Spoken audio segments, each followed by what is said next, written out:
அன்னைக்கு தீ வித்துக்கிட்டு இருந்த ஐயா மோடி இன்னைக்கு இந்தியாவை கூறு போட்டு வித்துக்கிட்டு இருக்காரு. வெளிநாட்டுக்காரன் எவன் வேணாலும் வா, வெளிநாட்டு சொத்துக்கள் யாரு வேணாலும் வந்து வாங்கிக்கங்க, ஹுண்டாய் நிறுவனம் வரியா வந்துக்க, போர்டு வரியா வந்துக்க, பிகோ வரியா வந்துக்க, எல்லாருமா போர்டுல இருந்து எல்லா நிறுவனம், தனியார் முதலாளிகள், கார் தயாரிக்கிற தொழிற்சாலை வைக்கிறவன் எல்லாத்தையும் கூப்பிட்டு போய் எல்லாரும் இங்க இருந்து நிலத்தடி நீரை எடுத்துக்க, இங்க எவ்வளவு வேணாலும் ஏக்கர்ல நீ விவசாய நிலத்தை எடுத்துக்க, எல்லாத்தையும் எடுத்துட்டு போயிரு, தாராளமா எடுத்துட்டு போ.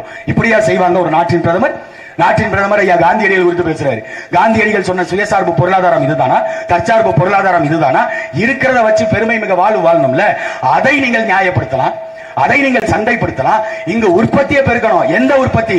இந்த மண்ணுக்கும் நிலத்துக்கும் சிக்கல் வராத தொழிற்சாலைகளை போட்டு அதுல இருந்து உற்பத்தி பண்ணணும். அதை விட்டுட்டு நாங்க கார் தான் தயாரிப்போம், நாங்க வந்து பெரிய பெரிய ஃபேக்டரி கட்டுவோம், அதுல இருந்து காப்பர் தான் தயாரிப்போம் அப்படின்னா அது வளர்ச்சி திட்டமா? இந்த மண்ணை அது பாதிக்காது, இந்த மக்களை அது கெடுக்காது. ஸ்டெர்லைட் ஆலையினால தூத்துக்குடி மாவட்டத்தில் கிட்டத்தட்ட 60 விழுக்காட்டு பேருக்கு புற்றுநோய் வருவதற்கான அனைத்து சாத்தியக்கூறும் இருக்குன்னு ஆய்வறிக்கைகள் சொல்லுது. அந்த மாதிரி நச்சாலைகளை கொண்டு போட்டுட்டு அது வளர்ச்சி. காப்பர் இருந்தாதான் கரண்ட் வரும், கரண்ட் வரும், எங்களுக்கு உசுறு வருமா? போனா எங்களுக்கு கேன்சர் கட்டிகள் சரியாயிருமா? அப்ப அதை சரி செய்வதற்கு அதுக்கு திருப்பி நீங்க மருத்துவம் கொடுக்கணும், அதுக்கு திருப்பி மருத்துவமனைகளை நீங்க மேம்படுத்தணும், அதுக்கு தனியா மக்கள் வரி பணத்தை எடுத்து செலவு செய்யணும். எல்லாம் எதுக்கு? அதுதான் வேணாங்கிறோம். தொழிற்சாலைகள் இங்க வேணும். மண்ணும் மக்களும் கெடாத அளவிற்கு, மண்ணும் நீரும் கெடாத அளவிற்கு தொழிற்சாலைகளை இங்க உருவாக்கணும். அதுதான் நாம் தமிழர் கட்சி நாங்கள் தத்துவத்தை முன்வைக்கிறோம். மோடியை நம்பி ஓட்டு போட்டு மோடி வந்தா எல்லாத்தையும் சாதிச்சிருவாரு, மோடி வந்தா நாட்டை பாதுகாத்துவாரு. எப்படி மோடி நாட்டை பாதுகாப்பாரு? முதல்ல அவர் பொண்டாட்டியை காப்பாற்ற முடிஞ்சு, அவரால் பொண்டாட்டி அவரை விட்டுட்டு போயிருச்சு. அவரு போய் நம்ம நாட்டை காப்பாத்திடுவாரு. அவர் வந்து பெரிய ஆளுங்க, 56 இன்ச்சு பெருசா மார்பு இருக்குது, 56 இன்ச்சு மார்பு இருக்குது. சரி, பாகிஸ்தானிய தீவிரவாதிகள்னு பேசுறீங்க, பாகிஸ்தானை பகை நாடுங்கிறீங்க. 2019 புல்வாமால தாக்குதல் நடக்குது காஷ்மீர்ல. அந்த காஷ்மீர் தாக்குதலுக்கு காரணமானதுக்கு அந்த மாநிலத்துடைய ஆளுநர் சொல்றாரு, நான் முன்கூட்டியே இந்த அரசாங்கத்துக்கு எச்சரிக்கை கொடுத்தேன், நான் வந்து ராஜ்நாத் சிங் கிட்ட சொன்னேன், அமித்ஷா கிட்ட சொன்னேன், நரேந்திர மோடியை தொடர்பு கொள்ள முயற்சி செய்து அவருடைய பிஏ கிட்ட சொன்னேன், அவரும் அவர்கிட்ட சொல்லிட்டாரு, இந்த மாதிரி ஒரு பாதுகாப்பு அச்சுறுத்தல் இருக்கு, பாகிஸ்தானிய தீவிரவாதிகள் ஊடுருவிக்கிறதாக செய்தி வந்திருக்கு, 49 சிஆர்பிஎஃப் வீரர்களுக்கு 58 கிலோ வெடிமருந்த வச்சு தாக்க போறாங்க, எல்லாத்தையும் நான் சொன்னேன். ஆனா கேட்கல, அவர் கண்டுக்கலன்னு அவர் பதவியை ராஜினாமா பண்ணிட்டு சொன்னாரு. அதே ஐயா நரேந்திர மோடி, நாட்டை பாதுகாக்கக்கூடிய 56 இன்ச்சு மார்பு படைத்த மோடி, அந்த பாகிஸ்தானிய யாரை பார்த்து தீவிரவாதினியோ, யாரை பார்த்து குண்டு வைக்கிறான்னு சொன்னியோ, அந்த பாகிஸ்தான் நிறுவனத்திலிருந்து 350 கோடி பணம் வாங்கியிருக்கியடா. நீ எல்லாம் மனுஷனா இல்ல வேற ஏதாவதுமா? இல்ல சோறு தான் திங்கிறியா? சோத்தை விட்டு பீஸா பர்கர் ஏதாவது திங்கிறியா? இந்த விவேக் ஒரு படத்துல சொல்லுவார்ல, அப்ப நம்ம காட்டியும் கொடுக்குறோம் கூட்டியும் கொடுக்குறோமான்னு. அதே போலதான் பாஜக நாட்டை பாதுகாக்கணும் பேசும். இங்க நல்ல 56 இன்ச்சு மார்பு பெருசுங்க, பாதுகாப்பாருங்க, குண்டை வச்சு கொண்டு போட்டு பாகிஸ்தான் நிறுவனத்திட்ட காசு வாங்கிட்டு போகும். என்னடா இது மானங்கட்ட பொழப்பு? சரி, இங்க பாகிஸ்தான் தீவிரவாதிகளை பார்த்து பேசுற இந்த நாட்டின் பிரதமர் ஐயா நரேந்திர மோடி பாதுகாக்கக்கூடியவர் 56 இன்ச்சு இருக்கட்டும், இல்ல 86 இன்ச்சு இருக்கட்டும், 100 இன்ச்சு கூட அவர் பெருசா வச்சுக்கட்டும், அது பிரச்சனை இல்ல. இங்கிட்டு பேசுற நீங்க இங்கிட்டு திரும்புங்க ஐயா. சீன தேசம் என்னுடைய பகுதி அருணாச்சல பிரதேசத்துல ஒரு கிராமத்தை ஆட்டைய போட்டான். வாயில வாழைப்பழத்தை வச்சிருந்தீங்களா மிஸ்டர் நரேந்திர மோடி? இல்ல வாயில லட்டு வச்சிருந்தீங்களா மிஸ்டர் அண்ணாமலை? இல்ல வாயில வேற ஏதாவது இந்த இது மாதிரி சொல்லுவாங்க இந்த ஜிலேபி அந்த மாதிரி ஏதாவது வச்சிருந்தாரா இந்த மாநிலத்தின், இந்த நாட்டை ஆளக்கூடிய ராஜ்நாத் சிங், அமித்ஷா போன்ற வகைராக்கள்? என்ன வச்சிருந்தீங்க? என்னுடைய நிலத்தை சீனாக்காரன் பறிக்கிறான், அதை கேட்கறதுக்கு துப்பு இல்ல? அவன்கிட்ட நீ கேட்கணும்ல. இன்னைக்கு 4 ஏரிக்கு 2 ஆறுக்கு கிட்டத்தட்ட 26 தெருக்களுக்கு சீன மொழியில அவன் பேர் வச்சுட்டான். என் நாட்டுக்குள்ள சீன மொழியில பேர் வைக்கிறான். எனக்கு கொதிக்குது. நீங்க சௌக்கிதார் அப்படிங்கிறீங்களே, மாட்டு மூத்திரம், மாட்டு சாணி, மாடு அப்படின்னு பேசுறீங்களே, உங்களுக்கு எல்லாம் ரோசமே வரலையாடா? அதுக்கு தான் சோத்தா தின்னுங்கிறாங்க. மாட்டு சாணி தின்னா ரோசம் வராதுடா, கோபம் வராது. மாட்டு மூத்திரம் குடிச்சா மூளை வேலை செய்யாது. இறங்கி நீ களத்துல வேலை பாரு. சீனாவை ஏத்து பேசணும்ல நாட்டை ஆளக்கூடிய பிரதமர். என் நிலப்பரப்பை இன்னைக்கு சீனா ஆட்டைய போடுவான், நாளைக்கு பாகிஸ்தான் ஆட்டைய போடுவான். கேட்டா தேர்தல் பண்ணல பாஜகவுக்கு காசு கொடுப்பான். 6500 கோடிக்கு தேர்தல் பண்ணல இந்த பாஜக காசு வாங்கி 6500 கோடி எதுக்கு? ஒரு தனியார் நிறுவனத்தை போய் மிரட்டுறது. ஒருத்தன் பெரிய முதலாளியா இருக்கானா அவனை போய் மிரட்டுறது, இடி ரைட விடுறது, ஐடி ரைட விடுறது, அந்த நிறுவனத்திட்ட இருந்து பணத்தை வாங்குறது தேர்தல் பத்திரத்துல, அப்புறம் அதை அப்படியே விட்டுறது. இடியும் அமலாக்கத்துறையும் இந்த ஐடி இவங்க 2 பேருக்கும் வேலை வந்து பாஜகவுக்கு காசு சம்பாதிச்சு கொடுக்கிற புரோக்கர் வேலையா? அவங்களுக்கு என்ன வேலை? எங்களுடைய வரி பணத்தை ஒரு ஆணையம் ஒண்ணு போட்டு அந்த ஆணையத்துல பாஜகவுக்கு காசு சேர்க்கிறான். இவர் இந்த நாட்டின் உத்தமர், இவர் இந்த நாட்டில் கொள்ளை லஞ்சம் இதெல்லாம் தடுத்துருவாரு, இதெல்லாம் இவர் வந்து பெரிய உத்தம வேஷம் போட்டுக்கிட்டு மோடியை தூக்கிட்டு வர்ற. மோடிக்கு தமிழ்நாட்டில் ஒரு பொழுதும் வாய்ப்பு இல்லை. ஏன்னு சொல்றேன்னா, இன்னைக்கு வேலூர் போயிருக்காரு ஐயா மோடி.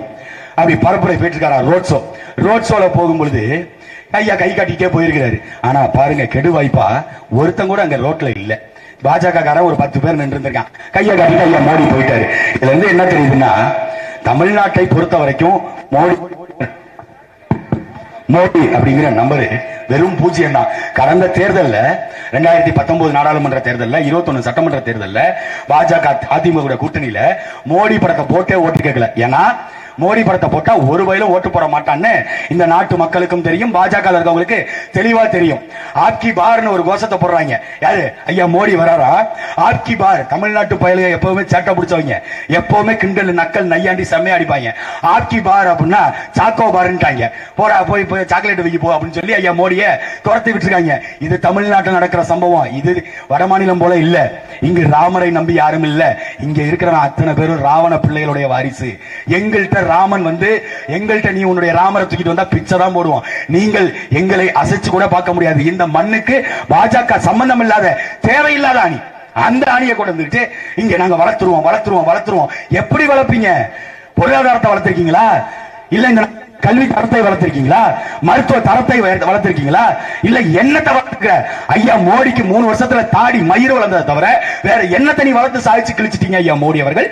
அவருக்கு மாற்றாக இங்க இன்னொருத்தர், இங்க கம்யூனிஸ்ட், இந்த இவங்க எல்லாரும் சேர்ந்து இந்தியா கூட்டணி மாநில உரிமையை மீட்போம் ஐயா ஸ்டாலின் பேசுறாரு.